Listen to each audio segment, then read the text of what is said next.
नमस्कार दोस्तों, स्वागत है आपका स्टडी फॉर सिविल सर्विसेज में।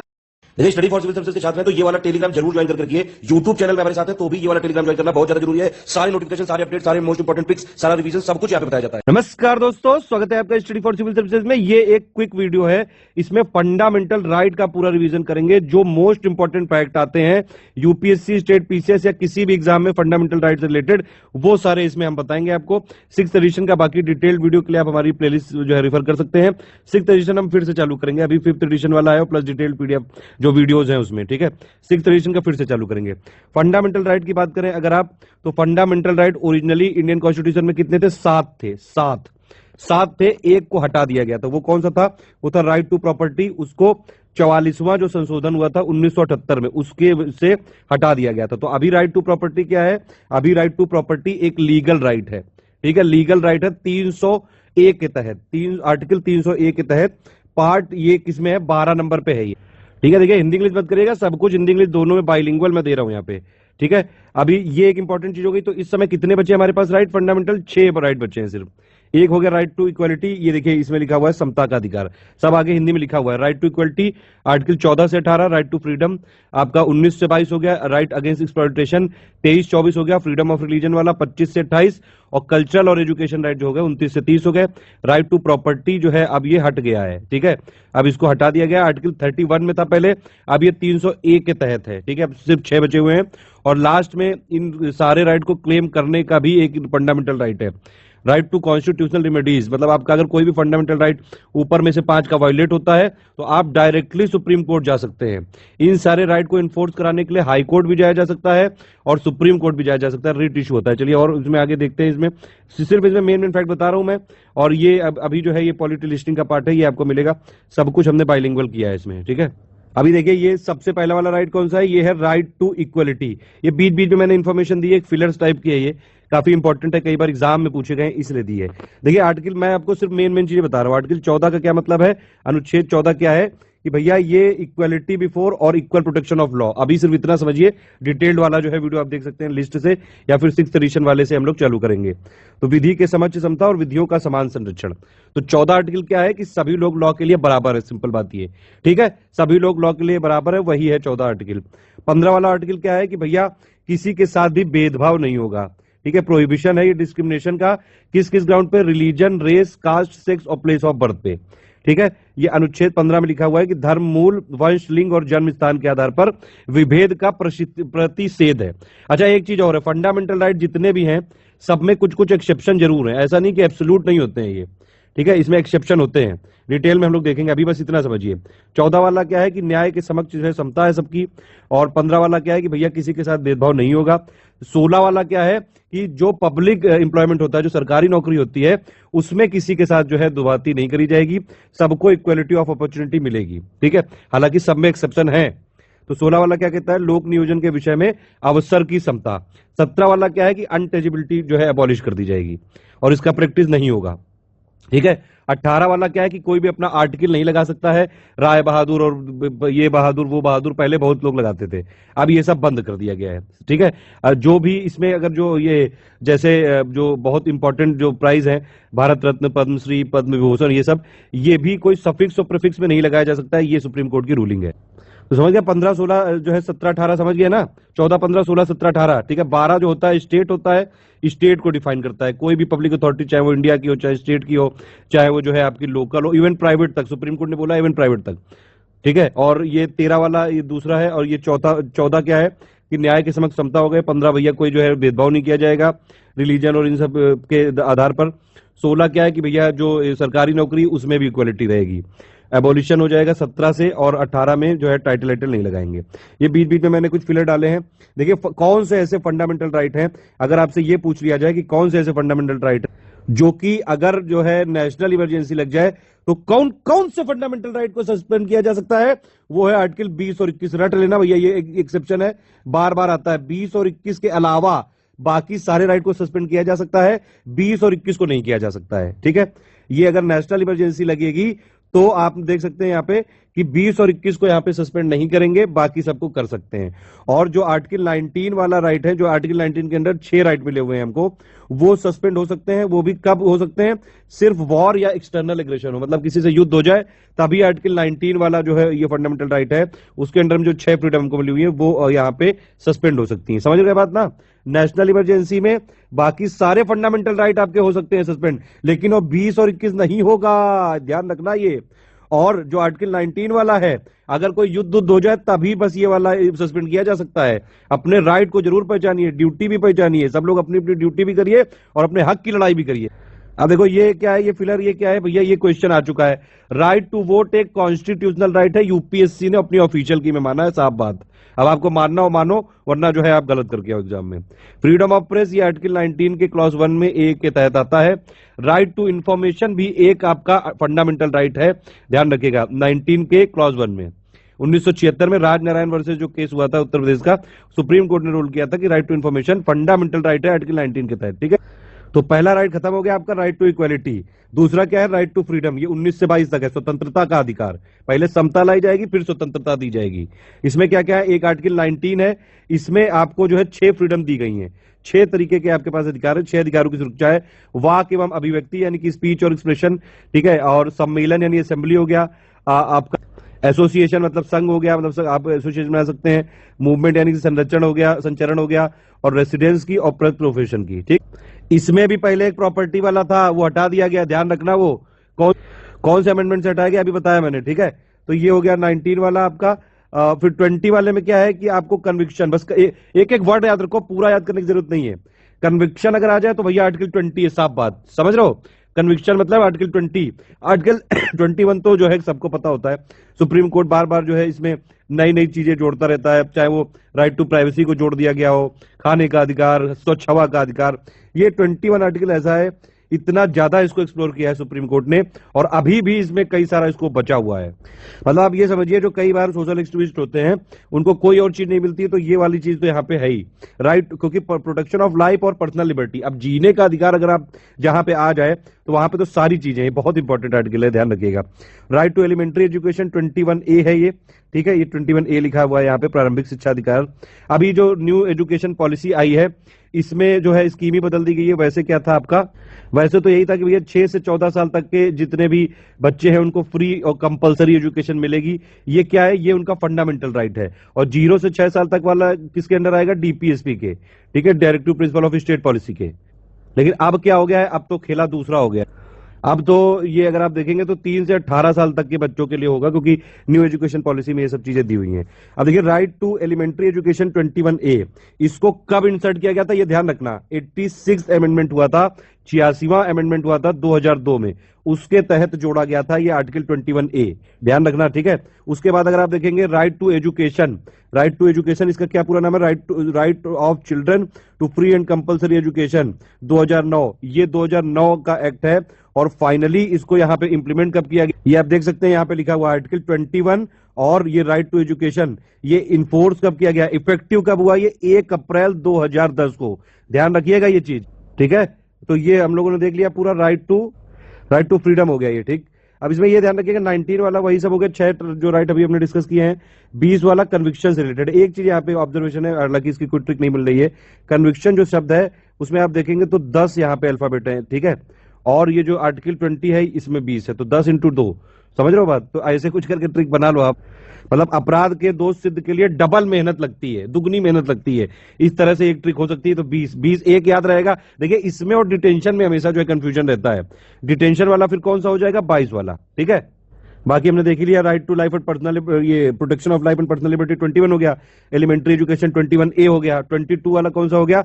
अरेस्ट और डिटेंशन के लिए प्रोटेक्शन मिलती है, ठीक है। कुछ दशाओं में गिरफ्तारी और निरोध के जो है से संरक्षण है ये, ठीक है।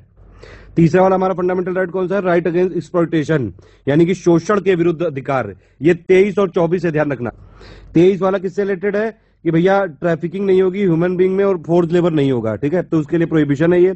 और जो अगर आप देखेंगे ये कारखानों आदि में बच्चों के नियोजन का ये जो है प्रतिषेध, मतलब यानी कि चिल्ड्रन को एम्प्लॉयमेंट नहीं करना चाहिए, ये 24 में है।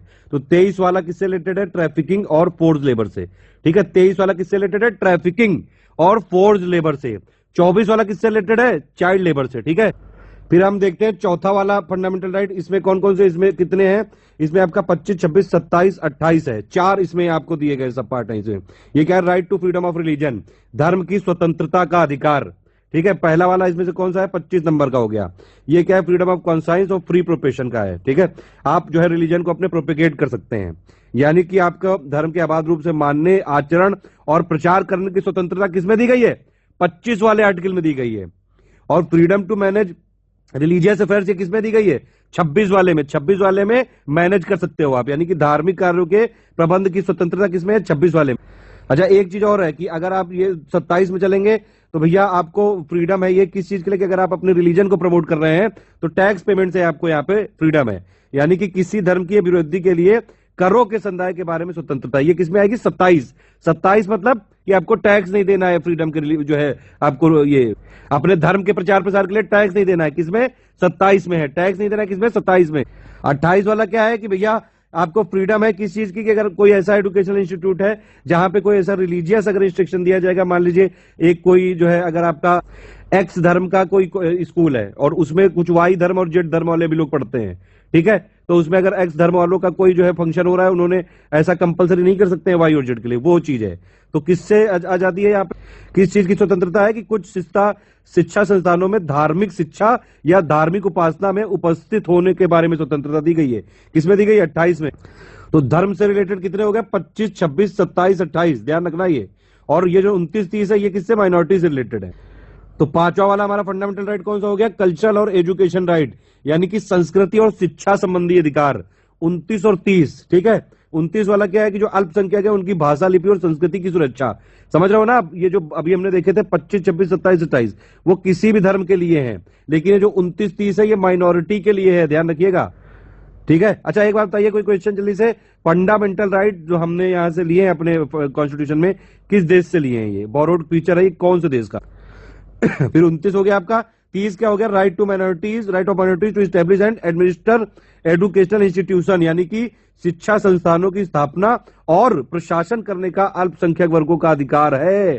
30 नंबर का 29, 30 आपका माइनॉरिटी वाला होगा। अल्पसंख्यक जो है भाषा, लिपि और संस्कृति की कैसे करेंगे? 29 के तहत। और जो यहाँ पे शिक्षा संस्थानों की यहाँ पे मतलब जो एजुकेशनल इंस्टीट्यूट बनाएंगे वो किसके तहत बनाएंगे? आर्टिकल 30 के तहत।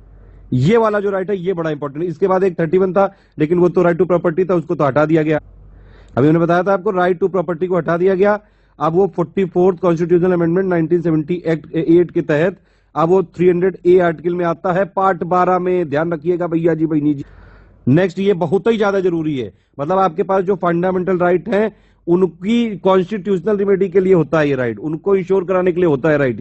कि अगर आपका फंडामेंटल राइट स्टेट ने वायलेट कर दिया या किसी ने वायलेट कर दिया तो आप सुप्रीम कोर्ट डायरेक्टली जा सकते हो, ये ध्यान रखना।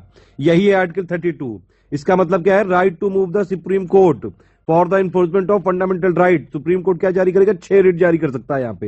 एक है हैबियस कॉर्पस, यानी कि टू प्रोड्यूस द बॉडी। मान लीजिए आपको किसी ने अरेस्ट कर लिया तो 24 घंटे के अंदर बॉडी दिखानी पड़ती है, ठीक है। हैबियस कॉर्पस आप लगा के, मान लीजिए किसी ने पुलिस थाने में किसी को बंद कर लिया तो आप हैबियस कॉर्पस लगाओगे तो उसको चाहे पुलिस वाला जितना भी हो उसको जाना पड़ेगा। टू हैव द बॉडी होता है ये, ठीक है। मैंडमस मतलब भी कमांड, प्रोहिबिशन मतलब भी प्रोहिबिट, फिर जो सर्टियोरी मतलब कि वी सर्टिफाई, को वारंटो मतलब व्हाट इज योर अथॉरिटी। या ऐसा नहीं कि कोई इतने बड़े ऑफिस पे कोई भी आके कब्जा कर ले, कोई भी एकदम से मंत्री बन जाए, कोई प्रधानमंत्री बन जाए, ठीक है। डिटेल में मैंने सब बताया, रीड्स वाले वीडियो में देख लीजिए। एक चीज ये ध्यान रखिए कि भैया अगर आपका फंडामेंटल राइट वायलेट हुआ है आप डायरेक्टली सुप्रीम कोर्ट जा सकते हैं या हाई कोर्ट जा सकते हैं, लेकिन देखिए लिखा हुआ है अगर आपका फंडामेंटल राइट वायलेट हुआ है तो जो भी आप एग्रीव्ड पार्टी मतलब जिसका भी हुआ है या तो हाई कोर्ट जा सकते हैं या सुप्रीम कोर्ट जा सकते हैं, मतलब कि आप डायरेक्टली भी इस केस में जा सकते हैं, ध्यान रखिएगा। लेकिन ये है समस्या यहाँ पे, सुप्रीम कोर्ट ने बोला है कि भैया अगर मान लीजिए हाई कोर्ट के थ्रू मिल रही है तो पहले आप वहीं जाओ, लेकिन आप जा सकते हो सुप्रीम कोर्ट भी, ये ध्यान रखना, ठीक है। क्योंकि सुप्रीम कोर्ट जाना भी हमारा एक फंडामेंटल राइट है। हमारे राइट का किसी ने वायलेट किया तो हम सुप्रीम कोर्ट जा सकते हैं, ये भी हमारा फंडामेंटल राइट। अब ये जल्दी जल्दी देख लेते हैं कि भैया विदेशियों के मूल अधिकार क्या क्या है। देखो सिंपल बात है, अगर आपको 12 से लेके अभी तक जो मैंने 32 आर्टिकल बताए उतने याद है तो आप आराम से याद कर लीजिए कि सिर्फ सिटीजन को कौन कौन से मिले हैं, वो है 15, 16, 19, 29, 30। 15, 16, 19, 29, 30 ध्यान रखना। अब देखिए इसमें क्या है, 15 वाला तो वही है कि भैया किसी के साथ भेदभाव नहीं होगा धर्म और जाति वो सबके आधार पर। 16 मतलब पब्लिक इंप्लॉयमेंट वाला भी मैंने बताया था, याद है। 1906 फ्रीडम थी जो, ठीक है। 29 वाला माइनॉरिटी को यहाँ पे 19 वाला क्या था, माइनॉरिटी की जो लैंग्वेज और उसे प्रोटेक्ट करने के लिए। 30 वाला माइनॉरिटी अपना एजुकेशन इंस्टीट्यूट कर सकते हैं। अब ये वाला इसीलिए ये तो सिर्फ सिटीजन को ही होने चाहिए ना। अब देखिए आर्टिकल 15 है, अब ये भेदभाव वाला जो है। अब 16 वाले में मान लीजिए पब्लिक एम्प्लॉयमेंट निकला, इंडिया के लोगों को कोई नौकरी नहीं मिल पा रही है, कोई विदेशी आया वो भी मुंह उठा के पहुंच गया, तो ये गलत हो जाएगा ना। 19 वाला जो है freedom of speech and expression, वो जो 6 फ्रीडम थी। माइनॉरिटी 29 30, इसमें देखिए हम अपने जो माइनॉरिटी हम पहले उनको प्रोटेक्ट करेंगे कि हम बाहर के लोगों को की जो बाहर से लोग आएंगे उनकी माइनॉरिटी को प्रोटेक्ट करेंगे। ये है, ये सिर्फ सिटीजन को है। 15 16 19 29 30 सिर्फ सिटीजन को है। और 14 20 21 और 21A और 22 से 28 ये किसको है, ये दोनों को है, सिटीजन और फॉरेनर दोनों को, एक्सेप्ट एनिमी लेन। एनिमी लेन मतलब दुश्मन वाले, ये पाकिस्तान और ये बांग्लादेश, ये चाइना, ये सब, ठीक है। तो सिटीजन वाले क्या हो गया, 15 16 19 29 30, ठीक। और ये वाला कौन सा हो गया आपका, ये 14 20 21 वाले दोनों और 22 से 28। 14 वाला मतलब चलो ठीक है, अगर कोई बाहर जाएगा लॉ तो सबके लिए सेम ही होना चाहिए, ठीक। और फिर मैंने बताया आपको 20 वाले में क्या है कि भैया अपराध को सिद्ध करने के लिए दुगनी मेहनत करनी पड़ती है, ध्यान रखना। कन्विक्शन बताया था, कन्विक्शन में कितने वर्ड शब्द हैं, ये अल्फाबेट 10 है, 10 का दूना 20। 21 वाला भैया जो पर्सनल लिबर्टी और वो मतलब वही लाइफ और पर्सनल लिबर्टी, ये तो रहेगा ही। चलो शिक्षा भी यहाँ पे दे दी जा सकती है। 22 से लेकर 28 तक वो तो सारे वैसे राइट हैं। 22 वाला जैसे हो गया आपका डिटेंशन वाला, ठीक है। 23 वाला हमने याद है फोर्स लेबर और वो जो ट्रैफिकिंग नहीं होगी। 24 वाला बच्चों को जो है कारखानों में नहीं किया जाएगा। और 25 से 28 तो रिलीजियस वाले हैं। तो ये इस तरह से याद रखिएगा। बाकी आप देख सकते हैं मैंने शॉर्ट में बता दिया, 15 16 19 29 30। 15 वाला जो है ये सिटीजन को है सिर्फ, और 16 वाला भी सिटीजन को है, अभी मैंने बताया आपको सारी चीजें। 19 वाला सिटीजन को है, 29 वाला सिटीजन को है और 30 वाला सिटीजन को है। फिर ये जो दोनों को है सिटीजन और फॉरनर, कौन कौन से हैं, 14 20 और 21 दोनों, और 22 से 28। 14 वाला हो गया इक्वल प्रोटेक्शन वाला, कन्विक्शन वाला हो गया 20 वाला, और जो है 21 वाला तो सबको होगा ही, ये protection of life and personal liberty. Elementary education का भी चलो सबको दे दिया गया। अब तो न्यू एजुकेशन पॉलिसी में इसमें काफी बदलाव हुए हैं। 22 डिटेंशन वाला भी सबको दे दिया गया, सिटीजन और फॉरनर दोनों को। और 23 24 25 26 27 28 ये सारे दे दिए गए हैं। अब देखिए जल्दी से यहाँ पे पूरे आर्टिकल देख लेते हैं सारे, 12 से लेके 35 तक के फंडामेंटल राइट वाले, ठीक है। 12 में क्या है, डेफिनेशन ऑफ स्टेट है। स्टेट कुछ भी हो सकता है, इंडिया की कोई अथॉरिटी, स्टेट गवर्नमेंट की authority, local authority, even private authority भी हो सकती है, ध्यान रखना। आर्टिकल 13 में क्या लिखा हुआ है कि जो भी लॉ जो है आप मतलब कुल मिला के जो भी लॉ ऐसे होंगे जो इनकंसिस्टेंट होंगे या फिर डेरोगेटरी होंगे फंडामेंटल राइट के लिए, उनको वॉइड डिक्लेयर कर दिया जाएगा, उनको खत्म कर दिया जाएगा। सिंपल बात ही होती है सिंपल भाषा में, लॉ इनकंसिस्टेंट विद इन और इन डेरोगेशन ऑफ फंडामेंटल राइट, ठीक है। मतलब अगर आप कोई भी ऐसा लॉ बनाता है स्टेट, तो उसका जुडिशियल रिव्यू हो सकता है। आपसे पूछा जा सकता है भैया जुडिशियल रिव्यू ये किस आर्टिकल के तहत आ सकता है, तो ये है कौन सा आर्टिकल, आर्टिकल 13 जुडिशियल रिव्यू। और जुडिशियल रिव्यू जाएगा तो किसके किसके पास जाएगा, आर्टिकल 32 के तहत सुप्रीम कोर्ट, और हाई कोर्ट में आर्टिकल 226 के तहत। ये दोनों ही कोर्ट किसी भी लॉ को, ऐसा जो लॉ है जो फंडामेंटल के से नहीं मतलब मेल खाता है, उसको अनकॉन्स्टिट्यूशनल कर सकते। बाकी तो हम लोग देख ही चुके हैं, 14 वाला इक्वलिटी बिफोर लॉ, ठीक है। अच्छा ये कुछ एक्सेप्शन मैंने लिख दिए हैं, कई बार ये इंपॉर्टेंट है। ये सुप्रीम कोर्ट ने बोला है कि जहां पे आर्टिकल 31C आता है, 31C मतलब कि मान लीजिए डीपीएसपी के लिए कोई चीज यहां पे इंप्लीमेंट करनी है। डीपीएसपी क्या होता है, directive principle of state policy, जो राज्य को करना चाहिए अपने नागरिकों के लिए, उसके लिए कोई स्कीम बनाई मान लीजिए, तो यहां पे अगर 31C आएगा तो आर्टिकल 14 जाएगा, ठीक है।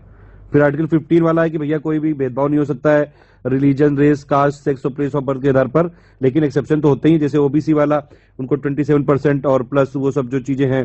और ईबीसी वाले में अगर आप देखेंगे इकोनॉमिकली बैकवर्ड कास्ट, ओबीसी वाला कौन से अमेंडमेंट से है, 93rd वाले से, ईबीसी वाला 103rd कॉन्स्टिट्यूशनल अमेंडमेंट से, ठीक है।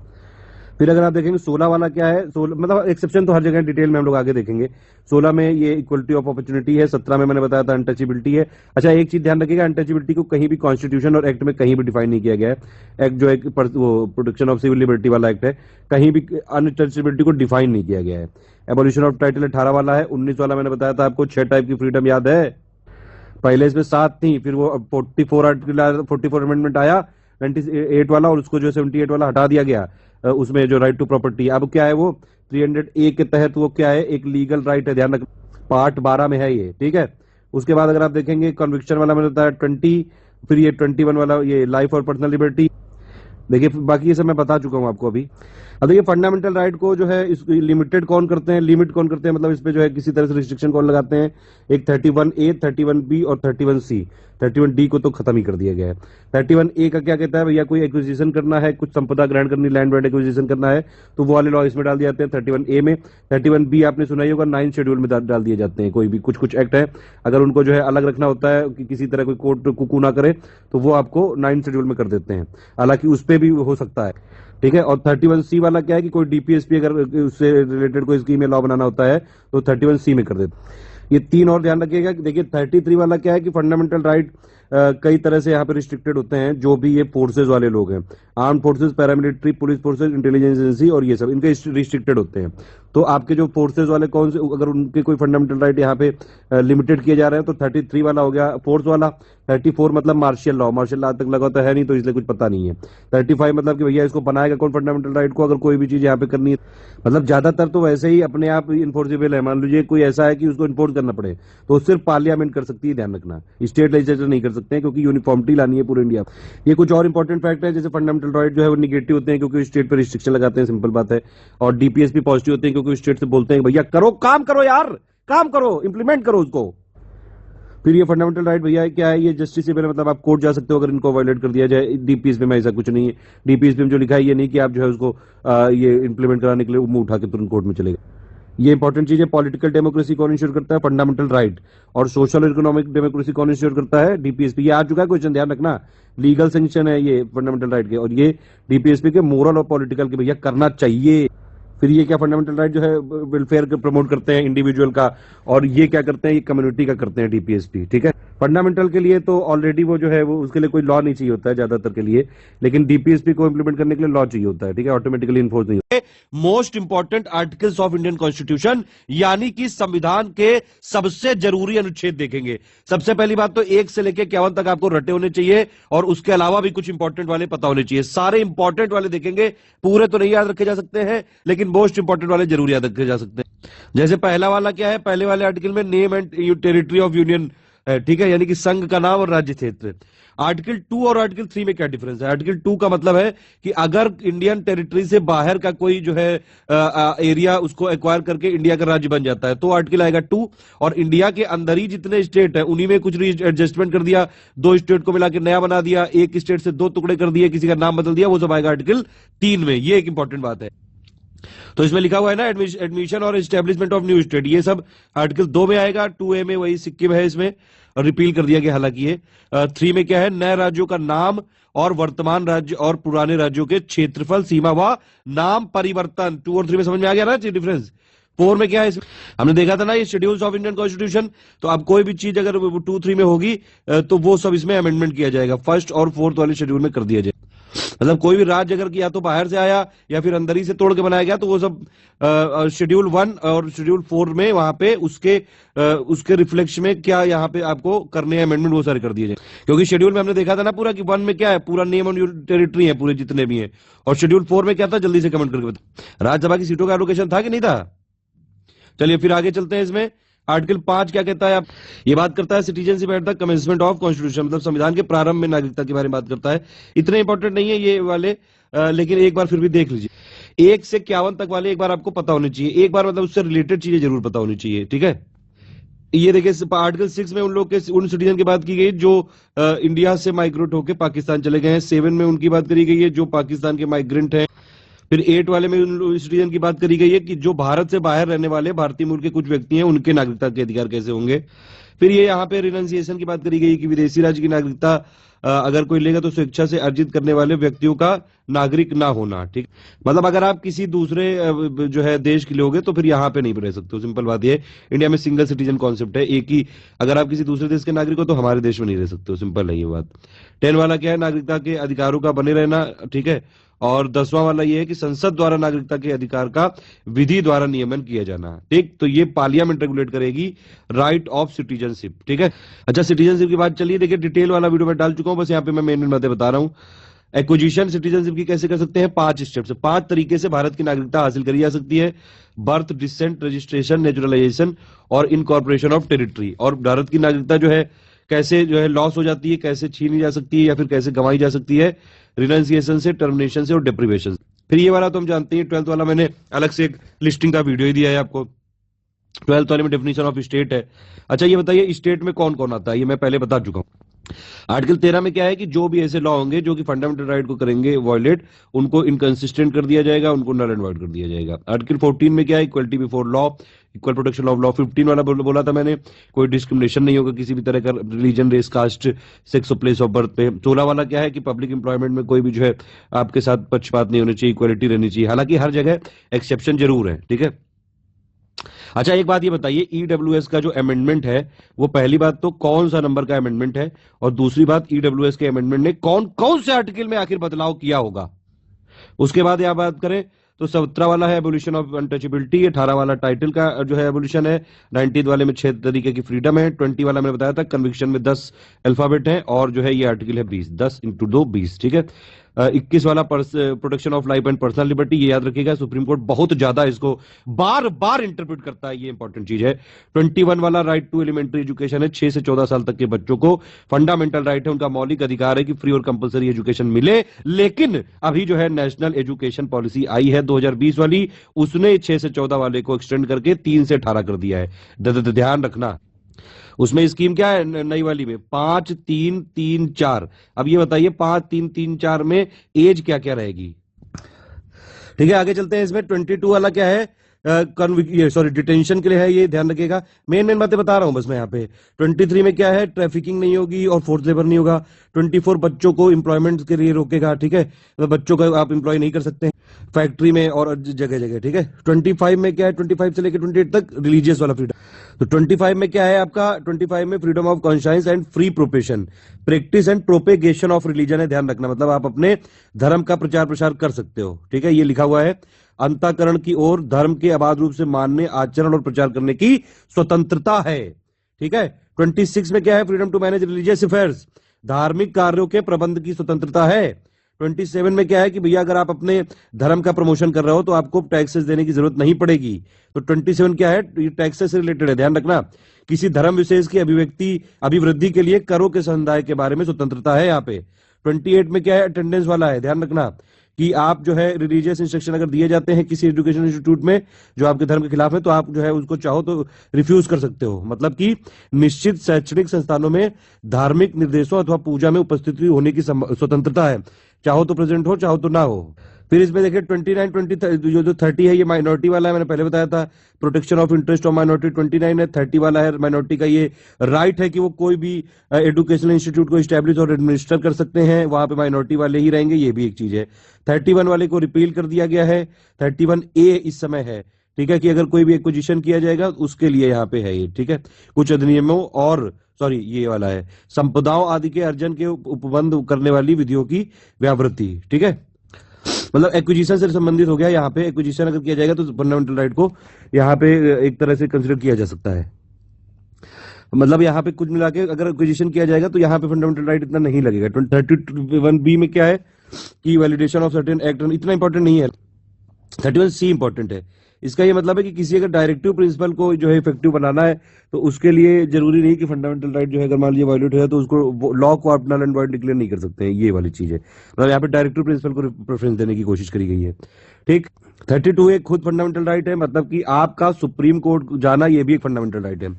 सीधी बात यह कि अगर आपका फंडामेंटल राइट या मौलिक अधिकार वायलेट किया स्टेट ने, ठीक है, तो आपके पास दो रास्ते हैं, या तो आप सुप्रीम कोर्ट जा सकते हो डायरेक्टली, और ये वाला भी आपका एक फंडामेंटल राइट है, मतलब आप डायरेक्टली अगर फंडामेंटल राइट के वायलेशन के लिए सुप्रीम कोर्ट जा सकते हो। ये भी संविधान आपको अधिकार देता है आर्टिकल 32 के तहत। आर्टिकल 226 के तहत आप हाई कोर्ट भी जा सकते हो, उसके लिए रिट्स इशू करेंगे या तो सुप्रीम कोर्ट या हाई कोर्ट।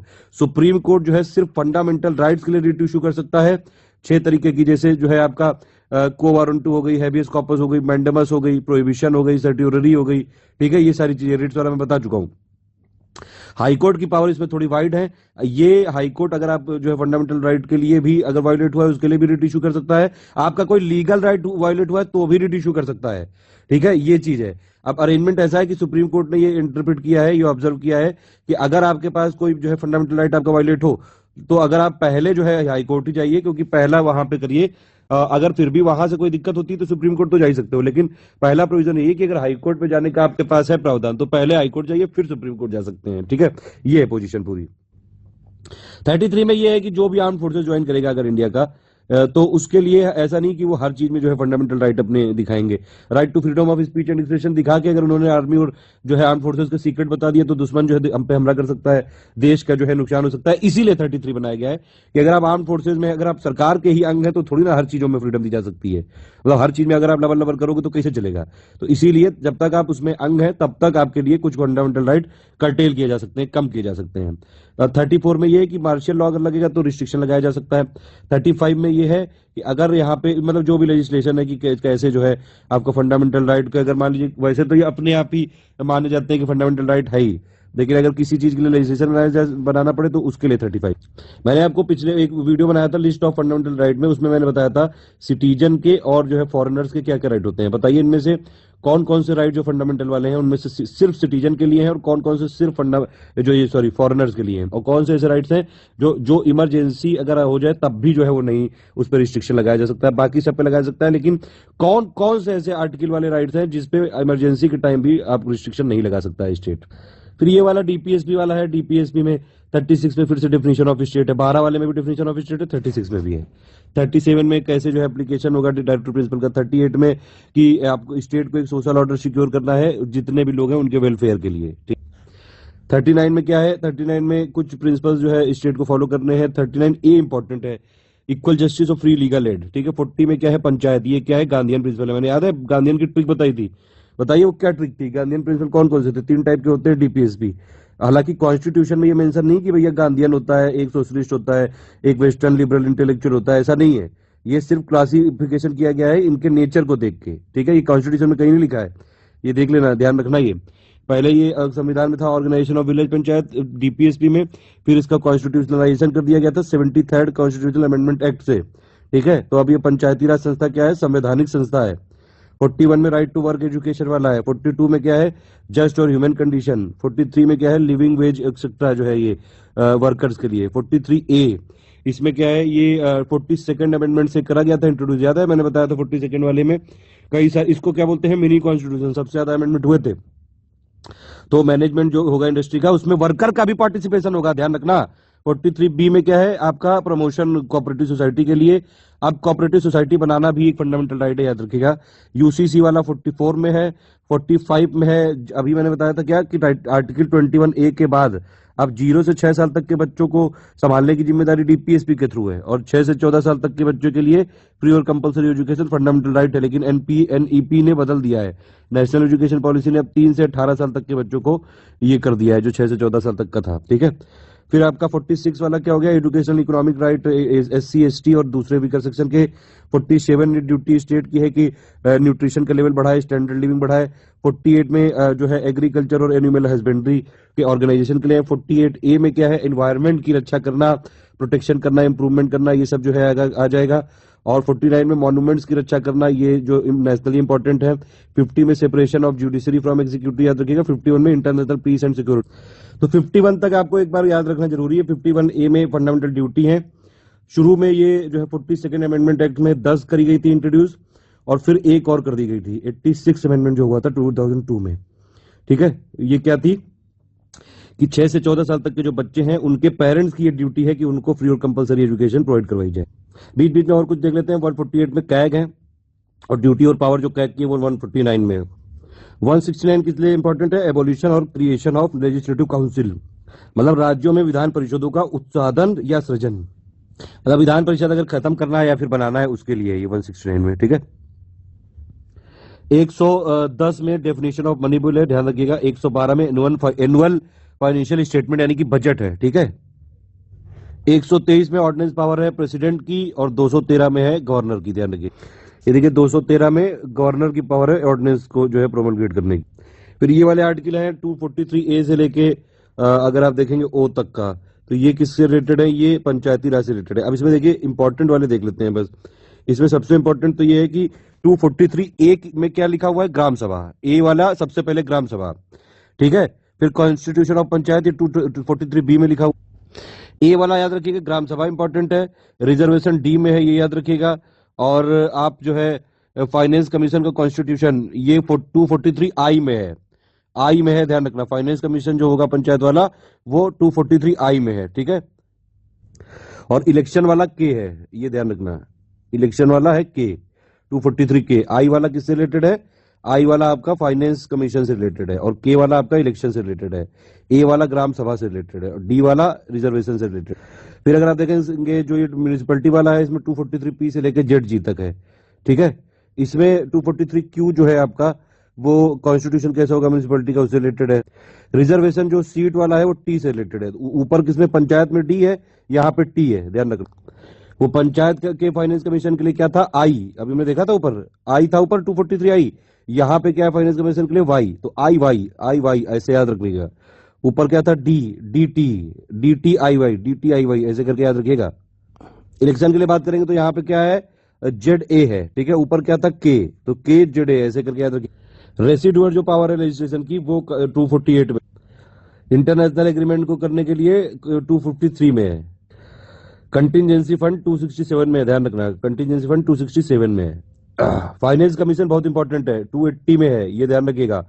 279 ए में जीएसटी काउंसिल है, ये बहुत इंपॉर्टेंट है, लेटेस्ट है, इसको जरूर याद रखना, 279 ए में। और फाइनेंस कमीशन 280 में। फिर ये आर्टिकल 300 ए, पहले क्या था? फंडामेंटल राइट था, राइट टू प्रॉपर्टी।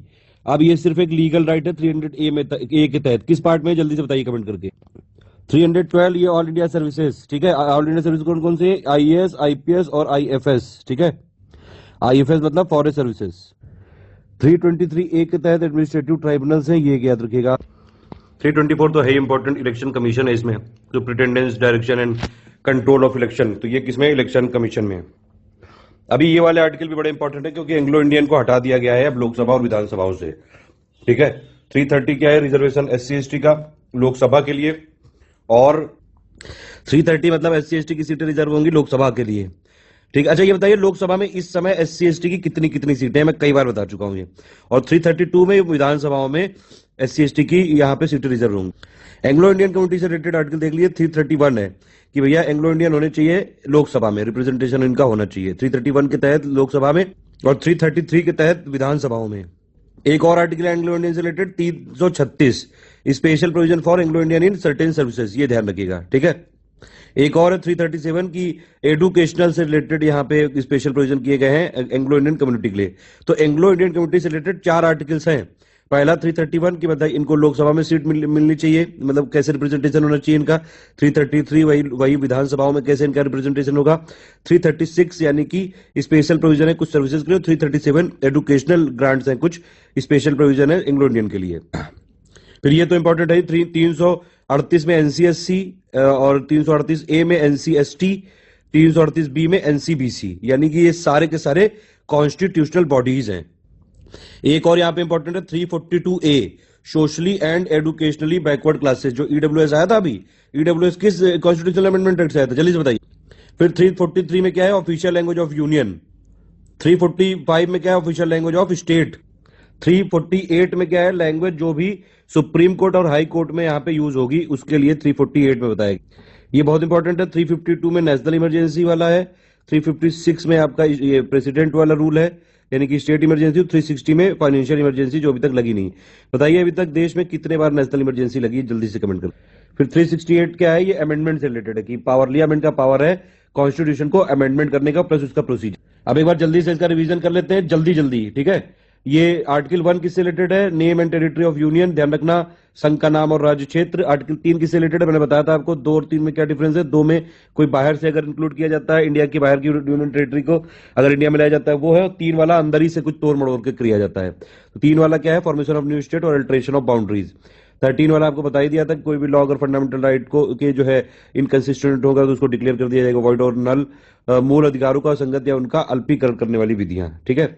14th वाला बता ही दिया आपको, equality before law, equal protection of law. 15th वाला हम लोगों ने देखा ही था, डिस्क्रिमिनेशन नहीं होगा। 16th वाला पब्लिक एम्प्लॉयमेंट से रिलेटेड वाला था। 17 अनटचेबिलिटी वाला था। 19 मैंने बताया था 6 तरीके की फ्रीडम है।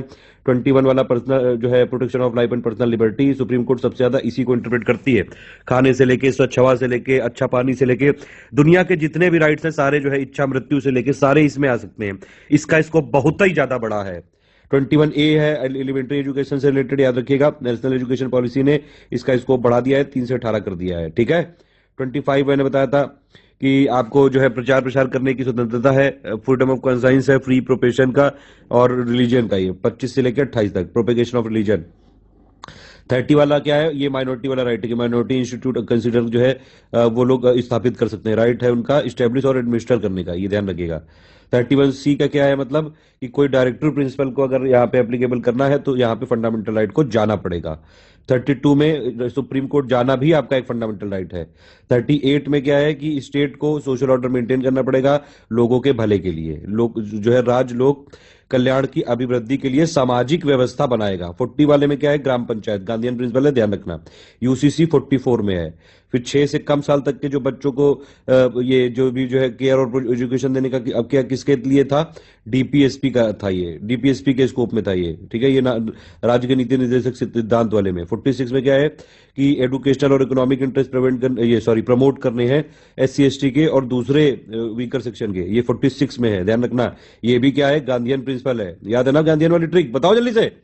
50 क्या है, separation of judiciary from executive. 51 क्या है, इंटरनेशनल पीस और सिक्योरिटी, ठीक है, ये डीपीएसपी है, ये वेस्टर्न लिबरल वाला है। 51 में फंडामेंटल ड्यूटी है। फंडामेंटल ड्यूटी को किस कमेटी की रिकमेंडेशन में लाया गया था, ये जल्दी से बताइए कमेंट करके। फिर 72 में क्या है, power of president to grant pardon, ठीक है, तो जो राष्ट्रपति माफी वाफी दे देते हैं वो सब किसमें आएगा, 72 में, ठीक है। और 74 में क्या है, council of minister to aid and advise the president, ये एक 74 में है। राष्ट्रपति को सहायता और सलाह देने के लिए मंत्रिपरिषद होती है, काउंसिल ऑफ मिनिस्टर। 78 में क्या है, प्राइम मिनिस्टर की ड्यूटीज हैं, ठीक है, मतलब राष्ट्रपति को जानकारी देने आदि के संबंध में प्रधानमंत्री के कर्तव्य है, तो प्रधानमंत्री के कर्तव्य राष्ट्रपति को इंफॉर्मेशन जो है प्रोवाइड कराई जाए, तो वो 78 में आएगा। 110 में डेफिनेशन ऑफ मनी बिल, ठीक है। 112 में ये जो बजट जिसको बोलते हैं annual financial statement, budget word कहीं यूज नहीं किया गया कॉन्स्टिट्यूशन में। 123 में प्रेसिडेंट की ऑर्डिनेंस पावर। 143 में प्रेसिडेंट की ये वाली पावर कि वो सुप्रीम कोर्ट से कंसल्ट कर सकता है। अच्छा एक बात बताइए, उच्चतम न्यायालय से जो है परामर्श करेगा, तो ये अगर मान लीजिए उच्चतम न्यायालय ने कोई भी अपना ओपिनियन दिया तो ये क्या प्रेसिडेंट पे बाध्य होगा कि नहीं होगा, जल्दी से बताइए कमेंट करके।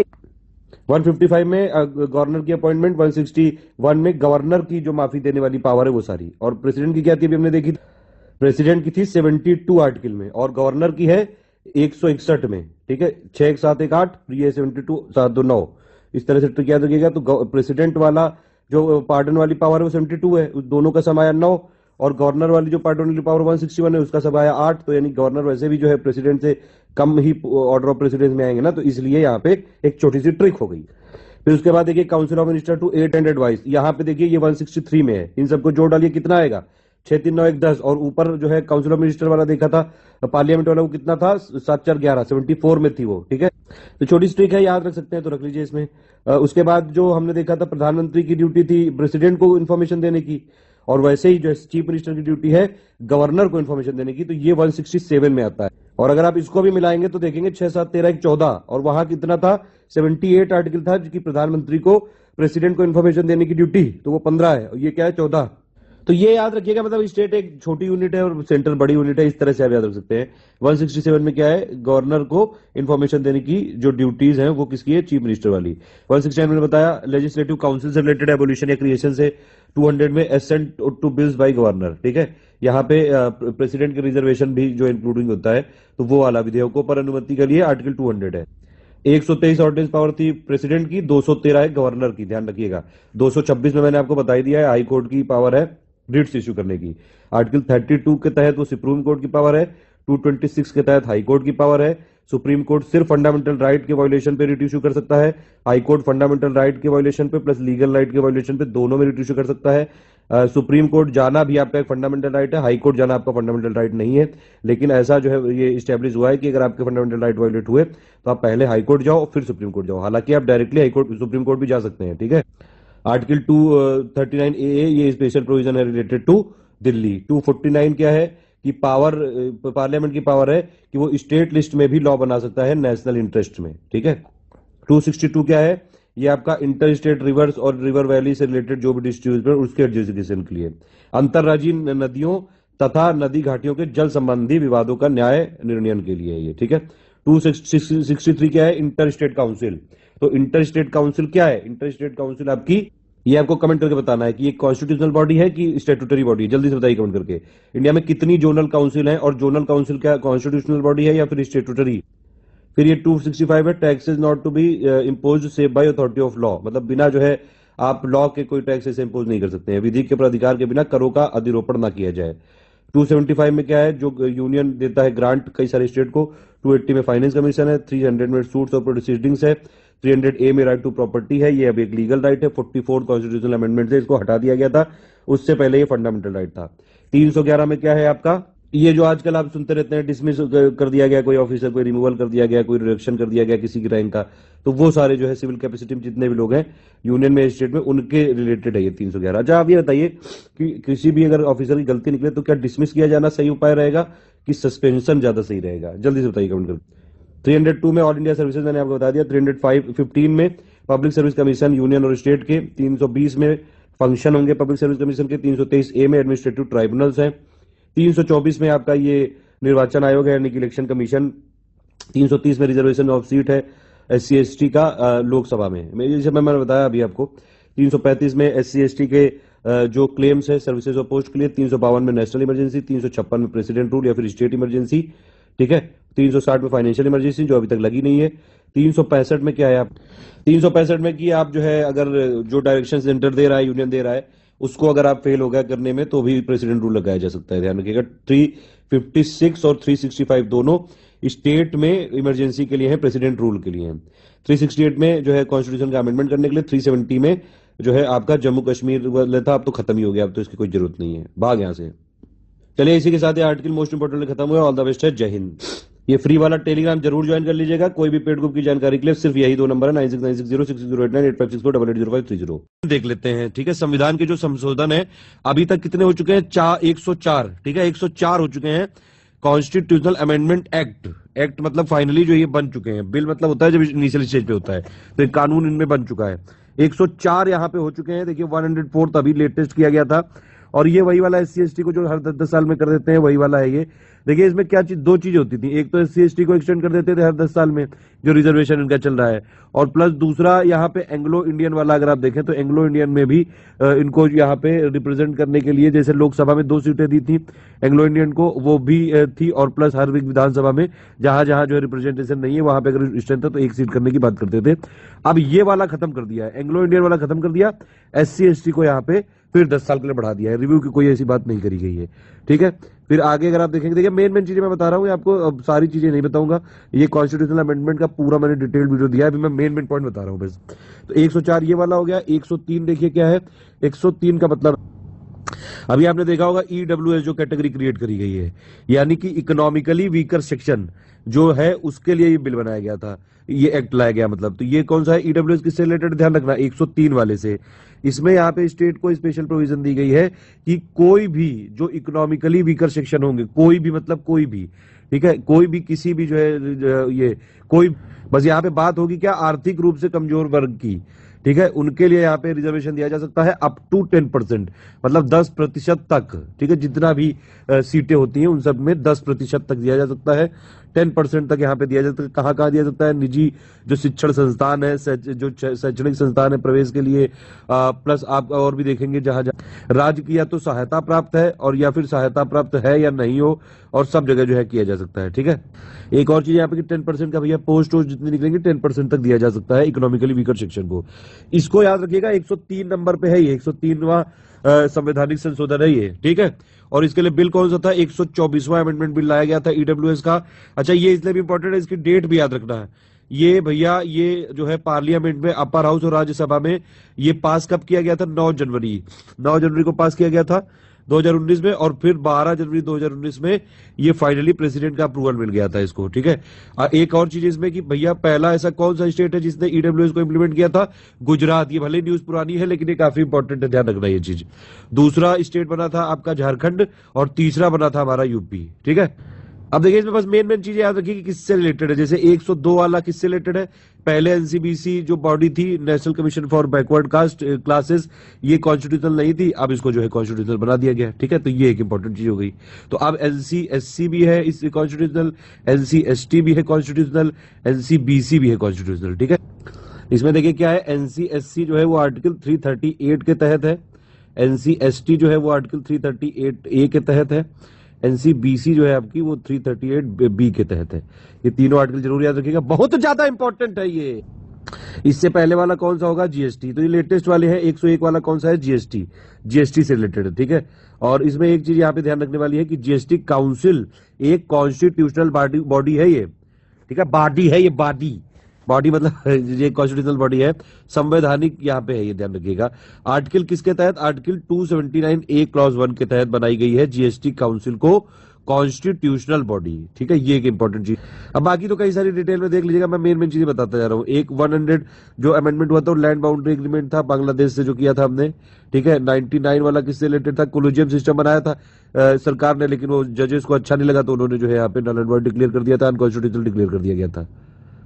उसमें इनको जो है एग्जीक्यूटिव का रोल नहीं पसंद आ रहा था। भारत की जुडिशरी ऐसी है कि वो अपने आप को खुद ही अपॉइंट कर लेते हैं, खुद ही जो है सारी चीजें देख लेते हैं, और उसमें एग्जीक्यूटिव का इन्वॉल्वमेंट नहीं चाहते हैं। लेकिन अगर आप सेपरेशन ऑफ पावर के कॉन्सेप्ट को समझेंगे, इसका मतलब यही है कि चेक्स एंड बैलेंस तीनों बॉडियों पे बना रहना चाहिए, यानी कि तीनों का एक दूसरे पे कंट्रोल होना चाहिए, तभी सबसे अच्छा बैलेंस माना जाता है। खैर, क्योंकि संविधान का लास्ट इंटरप्रिटेशन कौन दे सकता है, सुप्रीम कोर्ट। तो उन्होंने ये इंटरप्रेट किया कि भैया ये गलत है। ठीक है, खैर इसमें देखिए 98 वाला जो संशोधन है वो किससे रिलेटेड, ये इतना इंपॉर्टेंट नहीं है, लेकिन फिर भी ध्यान रखिए कि हैदराबाद कर्नाटक जो रीजन है कर्नाटक का, उसके लिए स्पेशल प्रोविजन है ये।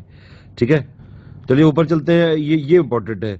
जो 97th कॉन्स्टिट्यूशनल अमेंडमेंट हुआ था, एक्ट हुआ था ये 2011 में, इसमें क्या है कि कोऑपरेटिव सोसाइटी को भी कॉन्स्टिट्यूशनल दे दिया गया है स्टेटस और प्रोटेक्शन करने के लिए। ठीक है, तो जो right to form cooperative society भी अब एक फंडामेंटल राइट हो चुका है, यानी कि सहकारी समिति बनाने का अधिकार एक मौलिक अधिकार बन गया है। ध्यान रखिएगा, बहुत बहुत जरूरी है ये चीज।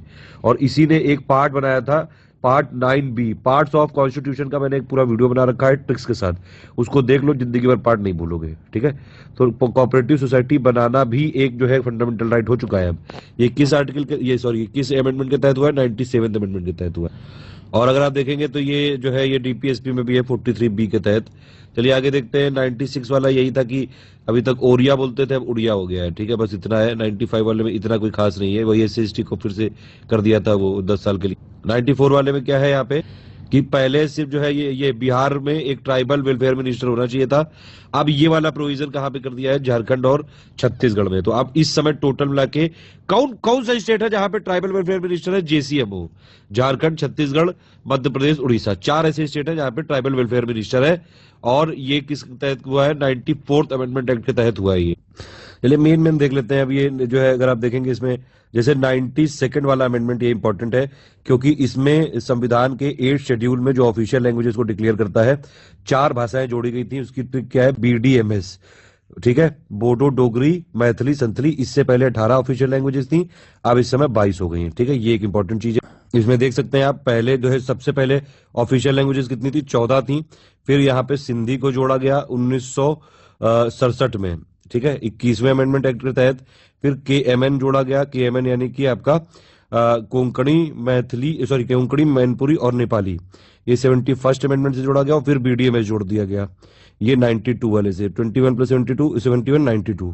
ये एक इंपॉर्टेंट है। 91st वाले में अगर आप देखेंगे, इसमें भैया क्या है कि पहले क्या होता था कि अगर किसी की सरकार बनती थी, कोलिशन पार्टी एक साथ आ जाती थी कई सारे, तो सब लोगों को जो है सरकार में मंत्री चाहिए थे अपने, तो ये जो है पूरी की पूरी एक बिरादरी बना लेते, मतलब कई सारे मंत्री बना लेते थे, जितनी जरूरत नहीं थी उससे भी ज्यादा। तो यहाँ भी डिस्गाइज्ड अनएम्प्लॉयमेंट हो जाता था। मतलब कि आपको ने पढ़ा होगा ना एग्रीकल्चर वाले में, कि अगर 5 लोगों की जरूरत है, वहां 10 लोग जो है लगे रहते थे। वैसे ही यहाँ चल रहा था। तो ये लाया गया कि भैया ऐसा है कि काउंसिल ऑफ मिनिस्टर का जो साइज है वो लिमिटेड कर दो, 15% सिर्फ हो सकते हैं बस। ठीक है, टोटल नंबर जो मिनिस्टर होंगे इंक्लूडिंग PM में ये 15% हो सकते हैं। टोटल जो लोकसभा की स्ट्रेंथ होगी, ये थोड़ी ना कि आप जो है जितनी लोकसभा की स्ट्रेंथ है उसके 40% लोगों को मंत्री बना दो। हर अगर आदमी मंत्री रह जाएगा तो मंत्री और सांसद में डिफरेंस क्या रह जाएगा, ये वाली चीज है। और यही सेम चीज यहाँ पे स्टेट के लिए भी लागू कर दी थी। ठीक है, और एक चीज और है यहाँ पे कि अगर कोई भैया डिसक्वालीफाइड हुआ है डिफेक्शन के चार्जेस पे, तो वो यहाँ पे मिनिस्टर बनने के लिए उपयुक्त नहीं होगा, डिसक्वालीफाई होगा वो। एक ये इंपॉर्टेंट है 89th वाले में, अगर आप देखेंगे 89 जो कॉन्स्टिट्यूशनल अमेंडमेंट हुआ था, इससे पहले एनसी-एससी और एनसी-एसटी की दोनों की कंबाइंड बॉडी थी, ठीक है, तो उसको यहाँ पे अलग अलग कर दिया गया था। अभी आप देख सकते हैं, मैंने बताया आपको एनसी-एससी आर्टिकल 338 के तहत कॉन्स्टिट्यूशनल है, 89 कॉन्स्टिट्यूशनल अमेंडमेंट एक्ट से बनाई गई, ठीक है। 338 के तहत एनसी-एसटी है, मतलब एसटी के लिए, शेड्यूल्ड ट्राइब के लिए कॉन्स्टिट्यूशनल है। 89 के तहत ये भी बना दी गई, क्योंकि कंबाइंड थी, उनको एनसी-एससी और जो है एनसी-एसटी में अलग अलग कर दिया गया। और 338B के तहत बनाई गई कौन से, 102nd वाले कॉन्स्टिट्यूशनल अमेंडमेंट एक्ट से। तो ये ध्यान रखना भैया जी बहिनी जी, एनसी-एससी, एनसी-एसटी, एनसी-बीसी, ये तीनों तो है आपकी कॉन्स्टिट्यूशनल। बाकी जो आपकी बॉडीज हैं, जैसे ये हो गई आपकी नेशनल कमीशन फॉर वुमेन 1992 में बनी, नेशनल कमीशन फॉर माइनॉरिटी 1993 में बनी, ह्यूमन राइट्स कमीशन की नेशनल बॉडी वो 1993 में बनी, प्लस आपकी एनसीपीसीआर यानी कि national commission for protection of child right, ये सारी स्टैट्यूटरी बॉडी है, मतलब इनको एक लॉ के तहत बनाया गया है, कॉन्स्टिट्यूशनल नहीं है, ध्यान रखना। फिर देखिए 88 से जो है एक ये 88 वाले से सर्विस टैक्स का प्रोविजन किया। एक ये था 87 में बता दिया गया कि भैया जो भी री एडजस्टमेंट होगा वो 2001 के सेंसस पे होगा, 1991 के सेंसस पे नहीं, इतना इंपॉर्टेंट नहीं, ये इंपॉर्टेंट है। 86 अमेंडमेंट हुआ था, उसमें एलिमेंट्री एजुकेशन को फंडामेंटल राइट बना दिया गया था, आर्टिकल 21A भी जोड़ दिया गया था, ध्यान रखना। इसका मतलब ये कि 6 से जो 14 साल तक के बच्चे हैं उनको फ्री और कंपलसरी एजुकेशन मिलना उनका फंडामेंटल राइट है।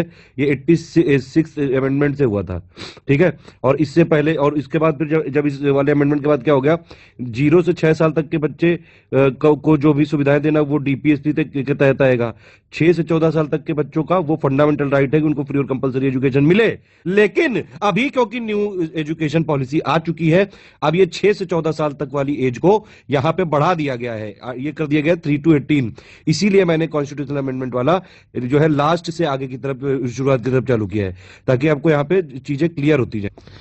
ये देखिए जो ये 85th वाले में कॉन्सिक्वेंशियल सीनियरिटी वाला है केस ऑफ प्रमोशन में, ये इंपॉर्टेंट नहीं है। इसमें ये है 84th वाले में कि कोई भी री एडजस्टमेंट होगा अगर लोकसभा और स्टेट लेजिस्लेटिव असेंबली की सीटों में, तो 25 साल तक के लिए यहाँ पे जो है बैन लगा दिया गया है। 2026 के बाद ही होगा अब जो भी होगा, कि लोकसभा में कितनी सीटें होंगी, विधानसभा में जो भी है सीटों का मतलब जो री एडजस्टमेंट होगा वो अब 2026 के बाद।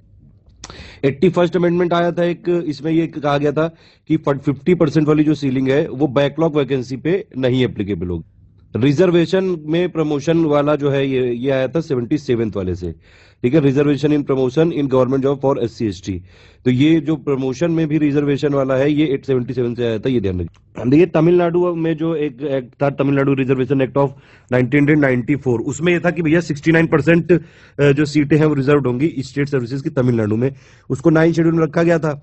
लेकिन फिर 92 में ये रूलिंग ये दी थी एक, ये उससे पहले की रूलिंग है कि 50% से ज्यादा नहीं हो सकती, लेकिन फिर भी तमिलनाडु वाला 1994 वाला आ गया तो 69% है। बताइए दूसरे राज्य जो है ये करते हैं, और एक हमारा यूपी है, आप जानते ही हैं क्या करता है वो यूपी। खैर अभी एक बात बताइए मुझे, ये मैंने इसको ढूंढने की कोशिश की, इस समय क्या है, मतलब है वहां पे 69% की नहीं है, क्योंकि जब 50% की सीलिंग यहाँ पे मतलब नहीं एप्लीकेबल हो रही है, ये सुप्रीम कोर्ट कई बार बोल चुका है, फिर भी लोगों ने पूरा ये कानून पास कर दिया, तो ये एप्लीकेबल है ना, जहां तक मुझे लग रहा है कि है ये, क्योंकि मैंने जो जहां भी इसमें सर्च करने की कोशिश करी तो ये लग रहा है कि है। तो ये कैसे, मतलब ये है, अभी तक ये नहीं समझ में आया। अभी तक किसी जानकार को पता हो तो जरूर बताइए, वरना फिर मैं आगे बताऊंगा ढूंढ। भैया ये वाले तो दोनों रटी लेना है, 73 वाला और 74 वाला बहुत ज्यादा इंपॉर्टेंट है। 73rd वाला पंचायती राज इंस्टीट्यूशन से रिलेटेड है, ठीक है। इसने एक पार्ट को यहाँ पे ऐड किया था, पार्ट 9, ठीक है। ये पार्ट 9 जो पहले था उसको हटा दिया गया था, अभी जो ये पार्ट 9 सॉरी मतलब ये पार्ट 9 हटाया नहीं गया था, पार्ट 9 को यहाँ पे पंचायत बोल दिया गया यहाँ पे, ठीक है। और एक 11 शेड्यूल यहाँ पे जोड़ दिया गया, 29 यहाँ पे फंक्शनल आइटम के साथ, ये जरूर ध्यान रखिएगा। तो ये जो है 73rd वाले में क्या है, 29 फंक्शनल सब्जेक्ट है, पार्ट 9 जो है यहाँ पे जोड़ा गया, पंचायत उसका जो है यहाँ पे टाइटल है, ठीक है। 74 वाले में वही चीज अर्बन लोकल बॉडीज के लिए, इसमें पार्ट 9A जोड़ा गया, इसका टाइटल है म्यूनिसिपैलिटी, और इसमें एक 12 शेड्यूल जोड़ दिया गया जिसमें 18 है, 29-18 याद रखना। 29 जो है पंचायती राज के लिए, 18 सब्जेक्ट है अर्बन लोकल बॉडीज के। फिर ये तो मैं आपको बता ही चुका हूँ, 71 से KMN को जोड़ दिया गया 13 शेड्यूल। ये एक इंपॉर्टेंट है, देखिए एक इलेक्टोरल कॉलेज होता है, ठीक है, प्रेसिडेंट के लिए इलेक्शन के लिए और वाइस प्रेसिडेंट के इलेक्शन के लिए, ये आपको जानना चाहिए। प्रेसिडेंट के इलेक्टोरल कॉलेज में कौन कौन लोग आते हैं, एक शब्द याद रखो, इलेक्टेड। जो भी इलेक्टेड होंगे जहां के भी होंगे सब आ जाएंगे, यानी कि लोकसभा वाले आ जाएंगे पूरे, ठीक है, विधानसभा वाले आ जाएंगे पूरे, आपके जो है स्टेट असेंबली वाले आ जाएंगे पूरे, ठीक है। इससे देख सकते हैं ये मैंने लिखा भी हुआ है, देखिए इलेक्टोरल कॉलेज जो प्रेसिडेंट का है, इलेक्टेड वर्ड याद रखना है। प्रेसिडेंट कौन है? वो हमारी पूरे, अगर आप देखेंगे तो राष्ट्रपति जी जो है पूरे भारत देश को एक रिप्रेजेंट करते हैं, सिंबॉलिक पोजीशन है ये, तो उसमें कौन उनको करेगा? इलेक्टेड ही होगा। इलेक्टेड मेंबर लोकसभा के, राज्यसभा के, विधानसभा जितनी भी है प्लस दिल्ली और पुडुचेरी के। और जो वाइस प्रेसिडेंट है उनका काम तो सिर्फ राज्यसभा को चलाना है, मेनली वही काम है, और भी कई सारे काम है हालांकि। तो उसमें क्या है, उसमें सारे लोकसभा और राज्यसभा के मेंबर वोटिंग करते हैं, वो मतलब इलेक्टोरल कॉलेज में होते हैं। ये दोनों चीजें याद रखिएगा, बहुत जरूरी है ये। अभी जो ये 70th अमेंडमेंट हुआ था उसमें यही बताया गया था कि भैया जो पहले मतलब ये दिल्ली और पुडुचेरी को नहीं इंक्लूड करते थे, लेकिन इसमें से करने लगे, तो अब इलेक्टोरल कॉलेज उसके बाद क्या मतलब अब क्या है, इलेक्टेड मेंबर ऑफ सब, लोकसभा, राज्यसभा, विधानसभा, ये एक याद रखिएगा, प्लस जो दिल्ली और पुडुचेरी वाली विधानसभा है, ठीक है। इसमें अच्छा ये ध्यान रखने वाली बात है, नॉमिनेटेड मेंबर नहीं है अभी भी कहीं भी, ठीक है। प्रेसिडेंट के इलेक्शन में सिर्फ इलेक्टेड वाले हैं।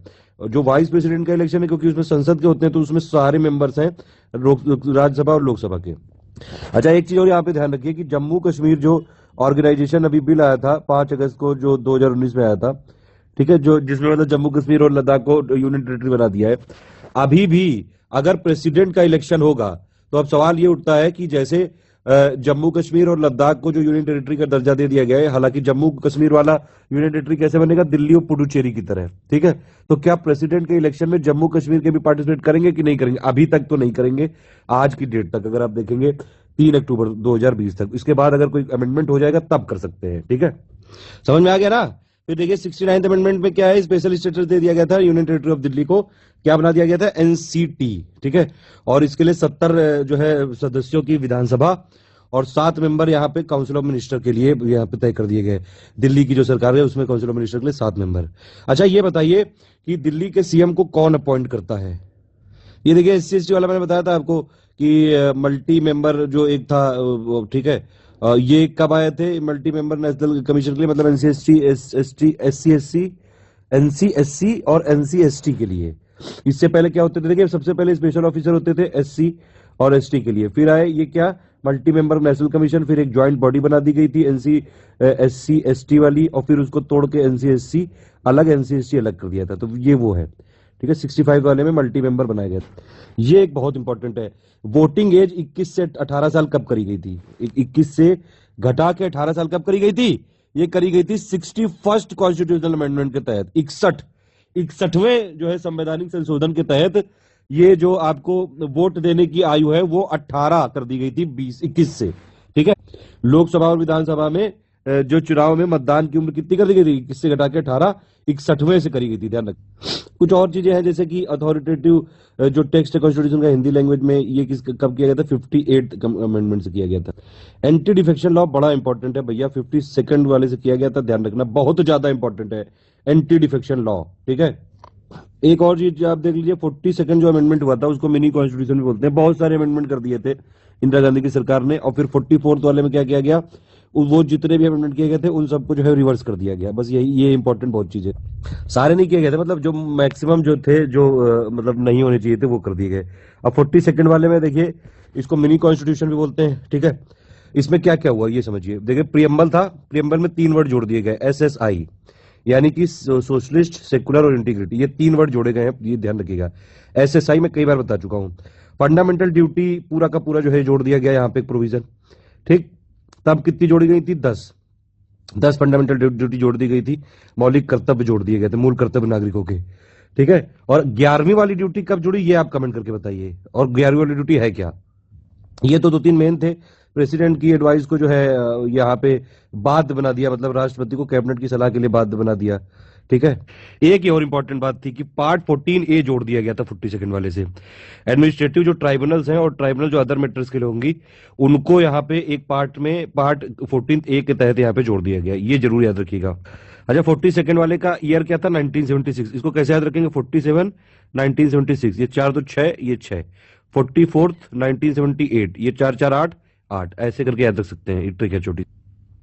और भी कई सारी चीजें करी थी, डिटेल यहाँ पे नहीं बता रहा हूं मैं, मेन चीजें बता रहा हूं मैं सिर्फ कि यहाँ पे लोकसभा और जो है विधानसभाओं की ये 5 से 6 साल कर दी गई थी, लेकिन फिर वो 74 वाले ये मतलब आगे चल के फिर 6 से 5 कर 3 नए डायरेक्टिव प्रिंसिपल जोड़ दिए गए थे। ठीक है, आर्टिकल ये 39A के तहत equal justice and free legal aid, फिर जो है वर्कर का पार्टिसिपेशन मैनेजमेंट ऑफ इंडस्ट्री में, और protection of environment forest of wild life. कुछ और भी कर दिए गए थे यहाँ पे कि भारत के किसी भी जो है भाग में राष्ट्रीय आपदा की घोषणा पर। एक और चीज है कि राज्य में राष्ट्रपति शासन के कार्यकाल में एक बार में 6 माह से 1 साल की बढ़ोतरी हो गई। ठीक है, 5 सब्जेक्ट को स्टेट लिस्ट से कॉन्करेंट लिस्ट में डाल दिया था, जैसे education, forest, protection of wild life, और वेट और मेजर, और एडमिनिस्ट्रेशन ऑफ जस्टिस, कॉन्स्टिट्यूशन, और ये सब। ठीक है, और भी कुछ कुछ करी गई थी चीजें कि भैया संसद और विधानमंडल में फोरम की आवश्यकता की समाप्ति। अब कोरम तो होना ही चाहिए, सॉरी फोरम नहीं, कोरम तो होना ही चाहिए, मतलब कुछ मिनिमम लोग तो प्रेजेंट होने ही चाहिए ना। जैसे ये ज्यादातर विधानसभा और उसमें होता है 1/10 मेंबर कम से कम प्रेजेंट होने चाहिए, कमेटी में 1/3 होता है, जहां तक मुझे याद है। ठीक है, कहीं भी मैं गलत हो तो प्लीज करेक्ट करिएगा। तो ये कुछ चीजें थी 42 में करने की कोशिश करी गई। फिर 43rd में ये इसमें देखिए कुछ कुछ चीजें रिस्टोर करी। 44th में मैक्सिमम कर दी थी, रिस्टोर कर दिया था ज्यूरिसडिक्शन सुप्रीम कोर्ट और हाई कोर्ट का जुडिशियल रिव्यू और इश्यू ऑफ रिट्स के लिए। ठीक है, और जो है पार्लियामेंट को इसकी स्पेशल पावर के लिए यहाँ पे मतलब राष्ट्र विरोधी कार्यकलापों में के संबंध में विधि बनाने की संसद की शक्ति हटा दी गई। 44 में मतलब ओरिजिनल जितना भी टर्म था लोकसभा का, ये सब जो भी कई सारे प्रोविजन यहाँ पे बदल दिए गए थे। ठीक है, कोरम वाला भी कर दिया गया था कि कोरम तो होना ही चाहिए, क्यों नहीं कोरम होना चाहिए। इसमें और भी कई सारी चीजें करी गई थी, कई सारे जो पावर रिस्टोर जो पहले छीन ली थी सुप्रीम कोर्ट की, कई सारी पावर को कर्टेल करने की कोशिश करी गई थी, तो वो सारी पावर रिस्टोर कर दी गई। प्लस यहाँ पे इंटरनल डिस्टरबेंस को ये यहाँ पे हटा के आर्म्ड रिबेलियन कर दिया था। इंटरनल डिस्टरबेंस मतलब एक सब्जेक्टिव टर्म है, आप कहीं भी जो है इमरजेंसी लगा दो जबरदस्ती, अगर मान लो वहाँ की सरकार ना मान रही हो, वहाँ के लोग ना मान रहे हो, कोई भी मतलब आपसे अगर इसमें ये है कि पर्सनल खुन्नस भी निकाली जा सकती है। आर्म्ड रिबेलियन होगा तो अभी जो है नेशनल इमरजेंसी लगाई जा सकती है, ये बताया गया। इंटरनल डिस्टर्बेंस कुछ नहीं होता है, वॉर या हो जाए, एग्रेशन हो जाए, या फिर आर्म्ड रिबेलियन हो जाए। एक और चीज यहाँ पे कर दी गई कि भैया राष्ट्रपति के लिए व्यवस्था बनाई गई कि वो अगर उसको कैबिनेट की लिखित सिफारिश मिलेगी तभी वो इमरजेंसी घोषित करेगा। ये नहीं कि जो है अगर मौखिक भी बोल दिया, फोन भी कर दिया प्रधानमंत्री ने तो भी वो जो है इमरजेंसी डिक्लेयर कर दिया, ऐसा नहीं होगा। उसके बाद ये एक इंपॉर्टेंट चीज है, राइट टू प्रॉपर्टी जो था ये फंडामेंटल राइट से हटा के इसको एक लीगल राइट बना दिया गया। अब ये क्या है, आर्टिकल 300A में है ये लीगल राइट। अच्छा बताइए, ये जो राइट टू प्रॉपर्टी है ये किस पार्ट ऑफ इंडियन कॉन्स्टिट्यूशन में, जितने मैंने बताया सब बताइएगा जरूर कमेंट करके। एक ये इंपॉर्टेंट है 36 जो अमेंडमेंट हुआ था, ठीक है, उसमें सिक्किम को फुल फ्लेज स्टेट का दर्जा मिल गया था कि इंडियन यूनियन का वो फुल फ्लेज स्टेट है, और उससे पहले एक 10th शेड्यूल बनाया था उसको हटा दिया गया था। पहले क्या था, उससे पहले देखिए 35th में कि सिक्किम को प्रोटेक्टरेट स्टेट का स्टेटस का दर्जा मिला और इसको एसोसिएट स्टेट बना दिया। ऐसा कोई जो है यहाँ पे कहानी नहीं थी, तो इसीलिए फिर उसको फाइनली फुल फ्लेज स्टेट बना दिया, मतलब पूरा स्टेट पूरी तरह से जुड़ गया सिक्किम यहाँ पे। तो वो कब जुड़ा था, 36 अमेंडमेंट 1975 से। लोकसभा की सीटें जो है 525 से बढ़ा के 545 कर दी गई थी 31st अमेंडमेंट से। अभी 2026 के बाद भी शायद जो है सीटें बढ़ाई घटाई जा सकती हैं। प्राइवेट पर्स को जो है अबॉलिश कब कर दिया गया था, 26th अमेंडमेंट से, ध्यान रखिएगा। मेन चीजें बता रहा हूं मैं। प्राइवेट पर्स और जो ये जितने भी प्रीवी पर्स और प्रांतीय राज्यों के जो पूर्व शासकों के विशेषाधिकारों की समाप्ति कब करी गई, 26th वाले संविधान संशोधन से। एक ये और चीज है 24th वाले से भैया प्रेसिडेंट के लिए कंपलसरी कर दिया गया कि उनको कॉन्स्टिट्यूशनल अमेंडमेंट बिल पे अपनी सहमति देनी पड़ेगी, मंजूरी देनी पड़ेगी। ये मैंने आपको बताया 21st अमेंडमेंट में 15वीं लैंग्वेज जोड़ दी गई थी, कौन सी, सिंधी। ठीक है, 21st से सिंधी, 71st से KMN यानी कि बताइएगा कमेंट करके, 92 से BDMS बताइए। एक ये था 7th अमेंडमेंट एक्ट, इसमें जो पहले क्लासिफिकेशन होता था 4 कैटेगरी में उसको खत्म कर दिया था। ठीक है, और हाई कोर्ट का ज्यूरिसडिक्शन यूनियन टेरिटरी के लिए भी एक्सटेंड कर दिया। एक ये था कि एक 3rd अमेंडमेंट एक्ट आया था 1954 में कि प्रोडक्शन, सप्लाई और डिस्ट्रीब्यूशन जितना भी फूड स्टफ का होगा, कैटल का होगा, रॉ कॉटन, ये सब कौन करेगा, ये जो है पार्लियामेंट को एम्पावर कर दिया था कुल मिला। और 2 और हैं ये। सेकंड वाले से क्या कर दिया गया भैया कि जो एक लोकसभा का मेंबर हो 7.5 लाख लोगों को रिप्रेजेंट कर रहा है, और सबसे पहले वाले में काफी सारी चीजें थी लेकिन एक सबसे इंपॉर्टेंट थी 9 शेड्यूल कब इंट्रोड्यूस किया गया था सबसे पहले, मतलब जैसे ही कॉन्स्टिट्यूशनल अमेंडमेंट चालू हुए सबसे पहले 9 शेड्यूल ही जोड़ दिया गया ताकि लैंड रिफॉर्म को ठीक से किया जा सके। क्योंकि अगर आप किसी की भी लैंड जो है रिफॉर्म करने के लिए मान लीजिए एक्विजिशन करोगे तो लोग कुकू करने तुरंत जो है कोर्ट में पहुंच जाएंगे और वो जो है कोर्ट में केस फंसा देंगे, तो ये रिफॉर्म नहीं हो पाएगा और विकास रुक जाएगा। यही सब चीजें करने के लिए 9 शेड्यूल कर दिया था। इसमें बोला जाता था ये कि अगर किसी भी बिल को, किसी भी एक्ट को इसमें 9 शेड्यूल में डाल दिया गया तो उस पर कोई जुडिशियल रिव्यू नहीं हो सकता है। हालांकि जो है 1974 के बाद वो हो सकता है। वो डेट बताइए किस डेट के बाद से अब 9 शेड्यूल में भी अगर कोई बिल डाला गया है तब भी उसमें जुडिशियल रिव्यू हो सकता है। ऑल द बेस्ट, जय हिंद। जरूर बताइएगा सारे क्वेश्चन के